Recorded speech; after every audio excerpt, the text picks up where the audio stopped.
अस्सलाम वालेकुम दोस्तों।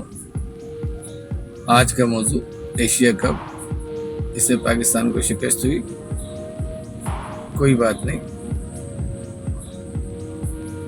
ऐसा होता है। जब ग्राउंड में मैच हो रहा हो तो एक टीम हारती है और एक टीम जीतती है, कोई सी बात नहीं है। पाकिस्तान हार गया। अफसोस इस बात का नहीं है कि पाकिस्तान हार गया, बल्कि अफसोस इस बात का है कि पाकिस्तान बहुत ख़राब खेल के हारा।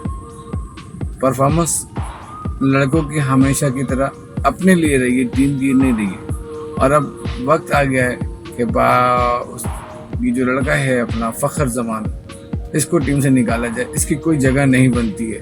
मोटा भी ये है, फिट भी नहीं है, और अगर किसी की पर्ची है तो उसके आगे हाथ जोड़ लो, भाई इसको डोमेस्टिक खिला लो, टीम में नहीं लाओ। बेकार है, इसकी परफॉर्मेंस जीरो है। ये बीच बीच में 100-50 करके अपनी जगह बना लेता है, अंदर से बिल्कुल बेकार आदमी है।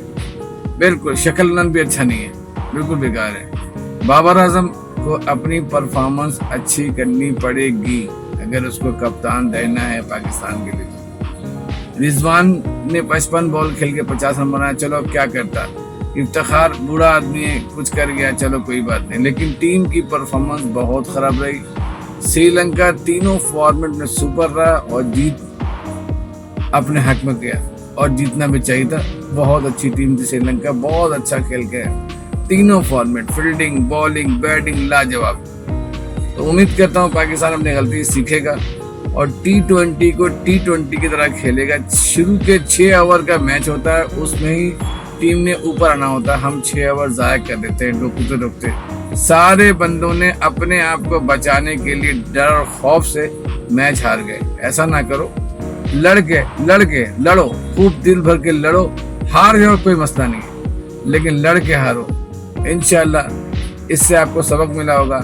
आइंदा आप अच्छा मैच खेलेंगे, T20 को T20 की तरह खेलेंगे, और फ़ख्र जमान को गुड बाय कहें, उनकी अब कोई जगह नहीं बनती। Thank you very much. अस्सलाम वालेकुम व रहमतुल्लाह। श्रीलंका तुम्हें बहुत बहुत मुबारक।